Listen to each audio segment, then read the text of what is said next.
اچھا وقت شروع ہونے سے پہلے انسان کو اپنی زندگی کے اندر یہ تین نشانیاں دکھنا شروع ہو جایا کرتی ہیں۔ جی ہاں، ایسی ہی تین نشانیوں کی بات کروں گا آج میں اس ویڈیو کے اندر، جو کہ ہر انسان کو اپنے برے وقت کے اندر دکھائی دیتی ہیں، جس کی یہ علامت ہوا کرتی ہے کہ اب انسان کا اچھا وقت شروع ہونے والا ہے۔ السلام علیکم ورحمۃ اللہ وبرکاتہ۔ ناظرین اکرام، امید کرتا ہوں کہ آپ تمام حضرات خیریت سے ہوں گے۔ ناظرین، دور حاضر میں دیکھا جاتا ہے کہ ہر انسان اپنی اپنی پریشانی میں مبتلا ہے۔ ہر انسان ایک دوسرے سے رائے مشورے کر رہا ہے کہ میں اپنی پریشانی سے چھٹکارا کیسے پا سکتا ہوں، میں اپنی مصیبتوں پریشانیوں سے کیسے نپٹ سکتا ہوں، لیکن کوئی بھی معقول جواب ایک دوسرے کو انسان نہیں دے پا رہا۔ اس کی سب سے بڑی وجہ یہی ہے کہ ہر انسان کہیں نہ کہیں اپنی مصیبتوں کے اندر، اپنی پریشانیوں کے اندر اور اپنی اپنی ٹینشنوں کے اندر الجھا ہوا ہے۔ کسی انسان کو گھریلو پرابلمس ہیں، کوئی جو ہے مالی حالات سے بہت ہی زیادہ کمزور ہو چکا ہے، کسی کا اپنا گھر نہیں ہے، اس کو یہ پریشانی ہے، کسی کے گھر کے اندر بیماریاں بہت زیادہ ہیں، اس کو یہ پریشانی ہے۔ تو طرح طرح کی پریشانیوں میں انسان الجھا ہوا ہے، پھنسا ہوا ہے، اور ہر انسان کا صرف ایک ہی سوال ہوا کرتا ہے کہ مجھے کب ان پریشانیوں سے نجات ملے گی، میں کب اپنی ان مشکلات کا حل کر پاؤں گا، اور کب میں اپنی زندگی کو سنوار پاؤں گا۔ سارے لوگوں کے یہی سوالات ہوا کرتے ہیں، اور ان کے جوابات ڈھونڈنے کے لیے لوگ بہت ہی زیادہ کوششیں کر رہے ہیں، لیکن ان کو کوئی بھی معقول جواب نہیں مل رہا ہے۔ لیکن کتابوں کی روشنی میں جو باتیں بتائی گئی ہیں وہ میں آج آپ کے سامنے رکھنے کی کوشش کروں گا کہ ایسی کون سی وہ تین نشانیاں ہیں جن کو دیکھ کر آپ اندازہ کر سکتے ہیں کہ اب میرا یہ مصیبتوں کا دور، پریشانیوں کا دور ختم ہونے والا ہے، اور اب مجھے راحت ملنے والی ہے۔ تو حضرت علی کے پاس میں ایک شخص پہنچتا ہے، پہنچنے کے بعد میں کہتا ہے کہ اے امیر المومنین، آپ یہ بتائیں کہ انسان کے اوپر مصیبت پریشانی آتی ہے، اور اللہ رب العزت قرآن عظیم کے اندر فرماتا ہے کہ ہم تمہیں آزمائیں گے، کبھی تمہارے مال کے ذریعے، کبھی تمہارے اولاد کے ذریعے، کبھی تمہاری صحتوں کے ذریعے ہم تمہیں آزمائیں گے۔ اور دوسری طرف اللہ رب العزت نے ایک اور ارشاد فرمایا ہے قرآن عظیم کے اندر کہ جو بھی تمہارے اوپر مصیبت اور پریشانی دی جاتی ہے وہ تمہارے اعمال کا بدلہ ہے۔ تو اب ہم ان دونوں کنڈیشن کے اندر یہ اندازہ کیسے کریں گے کہ یہ جو ہمیں پریشانی دی گئی ہے یہ ہمارے اعمال کا بدلہ ہے، ہمارے اوپر عذاب ہو رہا ہے، یا پھر یہ ہمیں آزمایا جا رہا ہے، اس کے بعد ہمیں راحت نصیب ہوگی؟ تو حضرت علی اس کو فرماتے ہیں کہ دو طرح کی پریشانی، جیسا کہ تم نے کہا، اللہ رب العزت نے قرآن عظیم کے اندر ارشاد فرمایا ہے، پہلا کہ تمہیں آزمایا جائے گا تمہارے مال کے ذریعے، تمہارے اولادوں کے ذریعے اور تمہارے کاروباروں کے ذریعے، ہر طرح سے تمہیں پریشانیاں دی جائیں گی، اذیتیں دی جائیں گی، اور تمہیں آزمایا جائے گا۔ اس کے بعد اللہ رب العزت نے آپ کو جو ہے صبر کرنے والوں پر رحمت کا دعویٰ کیا ہے کہ صبر والوں کو اب میری رحمت کی بشارت دے دی جائے۔ پہلا معاملہ تو یہ ہوگا۔ دوسری طرف جو اللہ رب العزت نے فرمایا ہے کہ جو بھی تمہارے اوپر مصیبت اور پریشانی آتی ہے وہ تمہارے اعمال کا بدلہ ہوا کرتی ہے، تو وہ معاملہ الگ ہے۔ تو اس بندے نے جو پوچھا تھا کہ ان دونوں کے اندر الگ الگ فرق ہم کیسے محسوس کریں گے، تو حضرت علی فرماتے ہیں کہ جو پہلی والی پریشانی آپ نے کہا کہ جس سے اللہ آزماتا ہے، ہمیں کیسے پتہ چلے گا کہ یہ ہماری آزمائش چل رہی ہے یا ہمیں عذاب دیا جا رہا ہے؟ فرمایا کسی انسان کے پاس کوئی پریشانی پہنچے، یعنی اس کے گھر کے اندر مالی حالات بہت ہی زیادہ کمزور ہو جائیں، یا پھر بہت ہی زیادہ بیمار کوئی پڑ جائے، یا کسی بھی صورت بہت ہی اس کے حالات خستہ ہو جائیں، ایسے حالات کے اندر اگر وہ انسان برے راستے کو اختیار کرتا ہے، جیسے کہ انسان کے پاس سب سے پہلا آپشن یہی رہ جاتا ہے جب وہ فائنینشلی حال میں کمزور ہو جایا کرتا ہے، تو اس کے پاس صرف ایک ہی آپشن رہ جایا کرتا ہے کہ اب وہ برے برے کام کرنا شروع کر دے، طرح طرح کے برے اعمال کرنا شروع کر دے، اس کی گردن کاٹ لی، اس کی گردن کاٹ لی، چوری کر لیے، ڈاکے ڈال لیے، یا پھر اس طرح کے جو دو نمبری کام ہوتے ہیں وہ کرنا شروع کر دے۔ تو فرماتے ہیں حضرت علی کہ اگر وہ بندہ ایسے راستوں کی طرف کو چلا جایا کرتا ہے کہ جو شریعت میں منع ہے، جو حرام کام ہے، تو سمجھ لے کہ یہ اس کے اوپر عذاب ہو رہا ہے۔ سمجھ رہے ہیں کہ جیسے کسی کے اوپر پریشانی آئی، تو پریشانی آنے کے بعد وہ بندہ بری راہوں کے اوپر، غلط راستوں کے اوپر اگر نکل جائے تو وہ اس کے لیے جو ہے اس کی آزمائش نہیں ہوتی ہے، وہ اس کے اوپر عذاب ہو رہا ہوتا ہے، وہ اس کے اعمال کا بدلہ اس کو دیا جا رہا ہوتا ہے۔ اسی طرح جب دوسرا بندہ،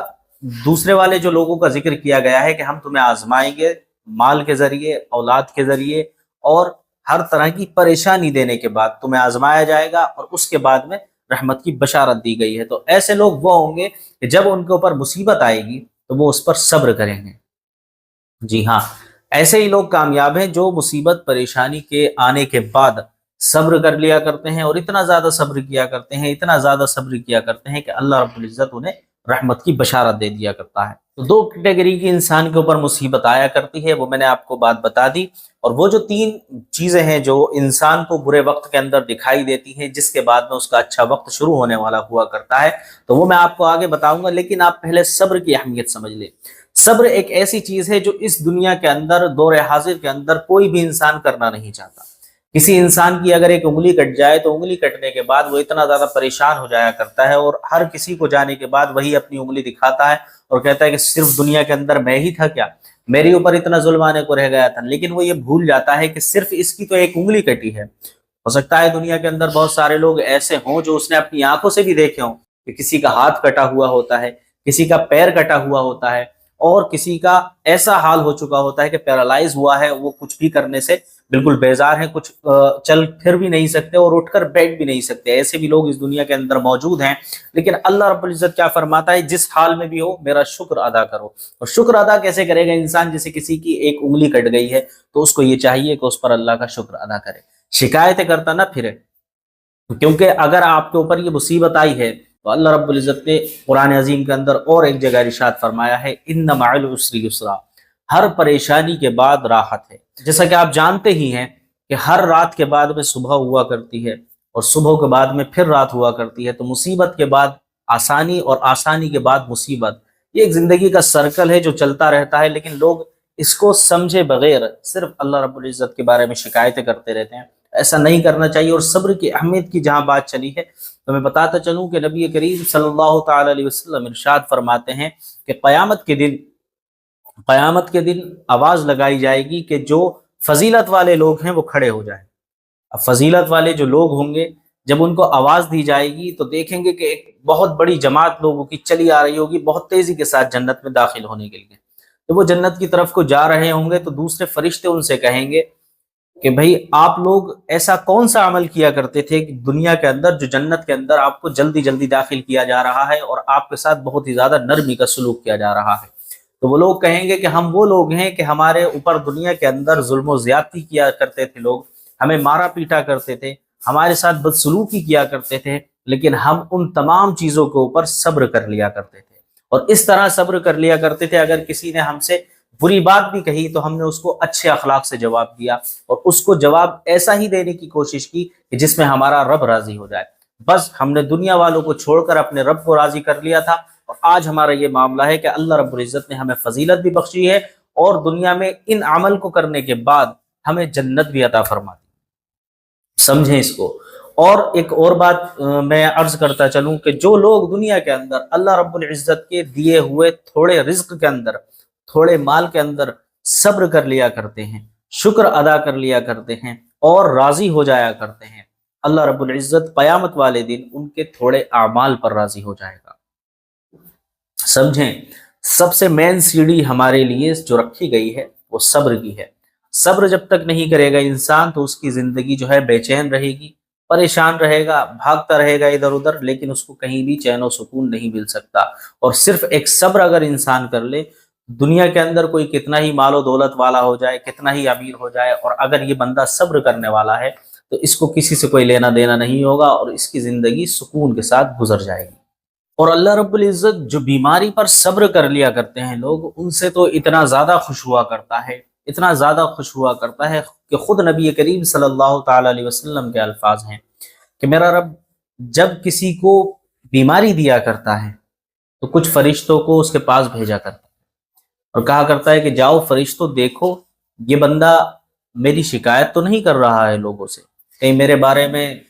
ایک دوسرے کو جا کے بتا تو نہیں رہا کہ رب نے مجھے یہ بیماری دے دی، میں پریشان ہوں، مجھے بہت ہی زیادہ مصیبت میں ڈال دیا ہے، اس طرح کی باتیں تو نہیں کر رہا ہے۔ تو فرشتے عرض کرتے ہیں کہ اے پروردگار، ہم اس بندے کے پاس گئے تھے، فرشتے کہتے ہیں کہ ہم اس بندے کے پاس پہنچے، لیکن ہم نے یہ دیکھا کہ وہ جس سے بھی مل رہا ہے، جو کوئی بھی اس سے اس کی صحت کے بارے میں پوچھ رہا ہے، اس کی بیماری کے بارے میں پوچھ رہا ہے، وہ تو سب سے یہی کہتا ہوا نظر آ رہا ہے کہ الحمدللہ میرا رب مجھے جس حال میں رکھا ہوا ہے میں اس حال میں خوش ہوں اور اپنے پروردگار کا شکر ادا کرتا ہوں۔ تو رب کریم ارشاد فرماتا ہے کہ اے فرشتوں تم گواہ ہو جاؤ، اگر میں اس کو اس بیماری سے شفا دوں گا تو اس کی باڈی کے اندر جو خون ہے اس سے بہتر خون اس کو عطا کروں گا، اس کے جسم کے اوپر جو گوشت ہے اس گوشت سے بہتر گوشت اس کو عطا کروں گا، اور اگر میں نے اس بیماری کے اندر اس کی موت لکھی ہوئی ہے تو میں اس کو مرنے کے بعد ڈائریکٹ جنت عطا فرماؤں گا۔ سمجھیں کہ صبر کرنے کی کتنی زیادہ اہمیت ہے۔ لیکن ہم لوگوں کا کیا معاملہ ہے، اگر چھوٹی سی کسی کو پرابلم آ جائے نا تو وہ اتنا زیادہ پریشان ہو جایا کرتا ہے کہ ہر بندے کے سامنے جا کر جب تک ہاتھ نہ پھیلا لے، جب تک ہر بندے کو اپنے دل کی بات نہ بتا دے کہ بھائی مجھے ایسے ایسے پریشانی ہو گئی ہے، خاص طور پر میت والے گھر کے اندر دیکھیں آپ کیا ہوا کرتا ہے کہ اللہ رب العزت فرماتا ہے کہ کسی کا انتقال ہو جائے تو پڑھا جائے انا للہ و انا الیہ راجعون، کہ ہم سب لوگ اللہ کی طرف سے ہیں اور اللہ کی طرف لوٹ کر جانا ہے۔ لیکن لوگ اس طرح سے رویا کرتے ہیں کہ ہائے ہم ہی رہ گئے تھے، کیا صرف ہمارے اوپر یہ بجلی گرنے کو رہ گئی تھی، صرف ہم ہی دکھ رہے تھے اللہ کو دنیا کے اندر؟ تو اس طرح کا جو ہے بالکل ہمیں رویہ اختیار نہیں کرنا چاہیے، صرف صبر کرنا چاہیے۔ اور صبر کس طرح سے کرنا چاہیے؟ جیسے آپ بزرگان دین کے واقعات سنتے رہتے ہوں گے، اور خاص طور پہ آپ نے ایوب علیہ السلام کا قصہ سنا ہوگا، نہیں سنا ہوگا تو انشاءاللہ آنے والی کسی ویڈیو کے اندر ضرور ذکر کروں گا۔ لیکن وہ جو خاص 3 چیزیں ہیں جو انسان کے اندر دکھائی دیتی ہیں برے وقت کے اندر، انسان کی زندگی میں دکھائی دیا کرتی ہیں، اس میں سب سے پہلی چیز یہی ہے جو حضرت علی نے فرمایا کہ جب کوئی انسان یہ دیکھ لے کہ اس کی طرف مصیبت آ گئی ہے اور اس کا مصیبت کے آنے کے بعد رویہ یہ ہو جاتا ہے کہ وہ برے راستوں کی طرف جانا شروع کر دے، برائیوں کو اختیار کر لے، ہر طرح کے برے اعمال کو اپنی زندگی میں لے کر آ جائے، تو وہ سمجھ لے کہ یہ اس کی طرف عذاب آیا ہے، جو ہے مصیبت کی شکل میں اس کو عذاب دیا جا رہا ہے۔ تو کوئی انسان ایسا ہے کہ جو مصیبت پریشانی کے اندر آنے کے بعد اللہ رب العزت کی راہوں پر نکل جاتا ہے، نمازیں پڑھنا شروع کر دے، روزے رکھنا شروع کر دے، صدقات و خیرات کرنا شروع کر دے، تو وہ یہ جان لے کہ اس کا اچھا وقت شروع ہونے والا ہے۔ جی ہاں، پہلی نشانی یہی ہے کہ انسان کا جو ہے مصیبت پریشانی کے دور کے اندر نمازوں کے اندر دل لگنا شروع ہو جاتا ہے، اچھی باتوں کے اندر دل لگنا شروع ہو جایا کرتا ہے، اور اچھے اعمال کرنے کے لیے اس کا دل بے چین ہونا شروع ہو جایا کرتا ہے۔ پہلی نشانی یہ ہو گئی۔ اب دوسری نشانی کی بات کر لیں تو دوسری نشانی ایسی ہے کہ جس کو آپ دن میں 5 بار محسوس کر سکتے ہیں۔ جی ہاں، 5 بار آپ محسوس کر سکتے ہیں کہ آپ کا اچھا وقت شروع ہونے والا ہے یا پھر نہیں ہونے والا ہے۔ جیسے آپ نے فجر کی نماز پڑھی اور فجر کی نماز پڑھنے کے بعد آپ کے دل میں ایک بے چینی شروع ہو گئی کہ بس مجھے جلدی سے ظہر کی نماز ادا کرنا ہے، جیسے ہی وقت شروع ہوگا میں فوراً ظہر کی نماز پڑھ لوں گا۔ اسی طرح جب آپ نے ظہر کی نماز پڑھی تو آپ کے دل کے اندر عصر کی نماز کے لیے شوق پیدا ہو گیا کہ میں عصر کی نماز جلدی سے پڑھ لوں گا اور جماعت کے ساتھ پڑھوں گا۔ یہ آپ کے اندر سے فیلنگ آنا شروع ہو جایا کرتی ہے کہ بہت جلدی مجھے مسجد میں پہنچنا ہے اور نماز کے شروع ہونے سے پہلے پہنچنا ہے اور نمازیوں کے ساتھ نماز ادا کرنی ہے۔ عصر کی آپ پڑھ لیں تو آپ کے لیے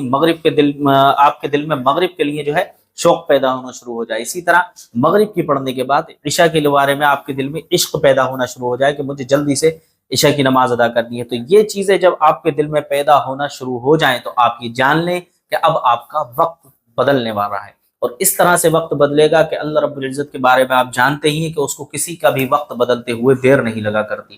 راتوں رات لوگ امیر ہوا کرتے ہیں اور راتوں رات لوگ جو ہے صحت یاب ہوا کرتے ہیں۔ لوگ ایسے ایسے مرضوں سے شفا یاب ہو جایا کرتے ہیں کہ جس کا انہیں کبھی گمان بھی نہیں ہوا کرتا۔ ڈاکٹرز منع کر چکے ہیں، لا علاج کر چکے ہیں، اس کے باوجود دیکھا جاتا ہے کہ ایک معمولی سے ڈاکٹر کی دوا ایک دم سے راس آ جاتی ہے اور انسان جو ہے صحت یاب ہو جایا کرتا ہے۔ اسی صورت فائنینشیل حالت کسی انسان کی بالکل ڈاؤن ہو جایا کرتی ہے، لیکن ایک دم سے کیا ہوتا ہے، اللہ رب العزت جب اس کے کام کے اندر برکت کرنا شروع کرتا ہے، کاروبار کے اندر خیر و برکت کا نزول عطا کر دیا کرتا ہے، تو یہ ہوا کرتا ہے کہ دن دوگنی رات چوگنی کاروباروں کے اندر ترقیاں ہونا شروع ہو جایا کرتی ہیں۔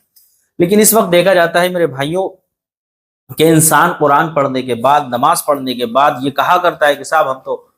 نماز بھی 5 وقت کی پڑھتے ہیں، ہم تو صبح میں قرآن بھی پڑھ لیا کرتے ہیں، لیکن پھر بھی دیکھو ہمارے کاروبار میں گھاٹے ہیں، ہمارے گھروں کے اندر مصیبت و پریشانیوں کے ڈیرے ہیں۔ تو آپ یہ اندازہ کریں جو آپ قرآن پڑھ رہے ہیں، جو آپ نمازیں پڑھ رہے ہیں، جو آپ اللہ رب العزت کی عبادت کر رہے ہیں، تو یہ عبادت کر رہے ہیں یا پھر آپ تجارت کر رہے ہیں؟ یہ آپ کا نظریہ، آپ کی نیت یہ تو نہیں ہونا چاہیے تھی کہ آپ نے اگر قرآن پڑھا ہے یا آپ نے نمازیں پڑھی ہیں یا آپ نے صدقات و خیرات کیے ہیں تو آپ کے گھر کے اندر خیر و برکت ہو یا آپ کے کاروبار کے اندر خیر و برکت ہو۔ یہ آپ کی نیت تو نہیں ہونا چاہیے تھی۔ آپ کی نیت تو یہ ہونا چاہیے تھی کہ میرا رب راضی ہو جائے، رب راضی ہو جائے گا تو یہ ساری چیزیں رب کے تحت آتی ہیں، نیچے آیا کرتی ہیں۔ آپ کی نیت یہ ہونا چاہیے کہ ہمارا پروردگار ہم سے راضی ہو جائے، تو وہ راضی ہو جاتا ہے تو آپ کو کسی بھی چیز کی ٹینشن لینے کی ضرورت نہیں رہ جاتی، ٹھیک ہے۔ اب لوگ صرف یہ سوچ لیا کرتے ہیں کہ بھائی ہم یہاں یہ کام کریں گے تو خیر و برکت ہو جائے گی، تو ہوتی تو ہے، لیکن نیت ہماری یہ نہیں ہونا چاہیے۔ بے شک صدقات خیرات کرنے سے، نماز پڑھنے سے، قرآن پڑھنے سے آپ کی گھر کی مصیبت و پریشانیاں دور ہوا کرتی ہیں، گھروں کے اندر خیر و برکت کا نزول ہوا کرتا ہے، لیکن پھر بھی ہماری نیت یہ نہیں ہونا چاہیے۔ نیت ہماری صرف اللہ رب العزت کو راضی کرنے کی ہونا چاہیے۔ اب وہ تیسری اور آخری نشانی جو انسان کو دکھائی دیتی ہے اچھا وقت شروع ہونے سے پہلے، وہ یہ ہوا کرتی ہے کہ انسان جو ہے وہ ہر طرح کے گناہوں سے دور بھاگنے لگتا ہے، نیک کرنے کا اس کا شوق پیدا ہونا شروع ہو جاتا ہے، اور گناہ کرنے سے وہ باز آنا شروع ہو جاتا ہے۔ چھوٹے چھوٹے سے گناہوں سے بھی بچنے کی وہ کوشش کرنا شروع کر دیا کرتا ہے، اور خاص طور پر بڑے گناہوں سے ایسا انسان توبہ کرنا شروع کر دیتا ہے۔ جب اس کے دل کے اندر سے یہ فیلنگ آنا شروع ہو جاتی ہے کہ بھائی یہ کام غلط ہے، یہ کام ٹھیک نہیں ہے، مجھے اچھے کام کرنا ہے، مجھے برے کاموں کو چھوڑ دینا ہے، تو وہ انسان یہ سوچ لے کہ اب اس کا وقت بدلنے والا ہے۔ لیکن دیکھا یہ جاتا ہے کہ انسان جیسے جیسے مصیبت کے اندر، پریشانی کے اندر دھنستا چلا جاتا ہے، وہ یہ کہنا شروع کر دیتا ہے کہ بھائی اب کس کے لیے میں کروں، میں تو برباد ہو گیا، اب تو میرے پاس کچھ بچا ہی نہیں، اب تو مجھے اتنی زیادہ مصیبت آ گئی، اب تو میرے اوپر اتنی پریشانی آ گئی۔ تو وہ اچھے اعمال کرنے کے بجائے برے اعمالوں کی طرف زیادہ چلا جاتا ہے، ٹھیک ہے، بہت جلدی کے ساتھ وہ برے اعمال کی طرف چلا جایا کرتا ہے، اور جب وہ برے اعمال کی طرف جاتا ہے تو حضرت علی فرماتے ہیں کہ وہ انسان ایسا ہے کہ اس کو عذاب دیا جا رہا ہوتا ہے۔ جس قرآن کی دوسری آیت کا میں نے آپ کو مفہوم بتایا کہ اللہ رب العزت فرماتا ہے کہ کچھ مصیبتیں، پریشانیاں، اور کچھ مصیبت پریشانیاں ایسی ہیں جو تمہیں تمہارے اعمال کا بدلہ دیا جاتا ہے۔ تو ایسا انسان جو مصیبت پریشانی آنے کے بعد برے اعمال کرنا شروع کر دے، وہ اللہ کے عذاب میں گھر جایا کرتا ہے، اور ایسا انسان جو مصیبت پریشانی آنے کے بعد صبر کرے اور اللہ رب العزت کی راہوں میں نکل جائے تو اس کے لیے بشارت ہے کہ اس کا اچھا وقت شروع ہونے والا ہے۔ آپ نے تینوں چیزیں بھی سن لی۔ سب سے پہلی چیز، انسان کا مصیبت پریشانی کے اندر، اچھے کاموں کے اندر دل لگنا شروع ہو جاتا ہے، یہ پہلی نشانی ہے۔ دوسری چیز، نمازوں کا شوق پیدا ہونا شروع ہو جاتا ہے، ظہر کی پڑھی تو عصر کی فکر ہے، عصر کی پڑھی تو مغرب کی فکر ہے، اسی طرح سے ہر نماز کی فکر پیدا ہو جایا کرتی ہے دل کے اندر۔ اور تیسری چیز، انسان گناہوں سے پرہیز کرنا شروع کر دیا کرتا ہے۔ یہ تھیں وہ تین بڑی بڑی نشانیاں جو انسان کو برے وقتوں میں دکھائی دی جاتی ہیں، جس سے وہ اندازہ کر سکتا ہے کہ اب میرا اچھا وقت شروع ہونے والا ہے۔ امید کرتا ہوں کہ آج کا ویڈیو آپ کو ضرور پسند آیا ہوگا۔ اگر پسند آیا ہے تو چینل کو سبسکرائب کریں اور اس ویڈیو کو ضرور شیئر کریں۔ السلام علیکم ورحمۃ اللہ وبرکاتہ۔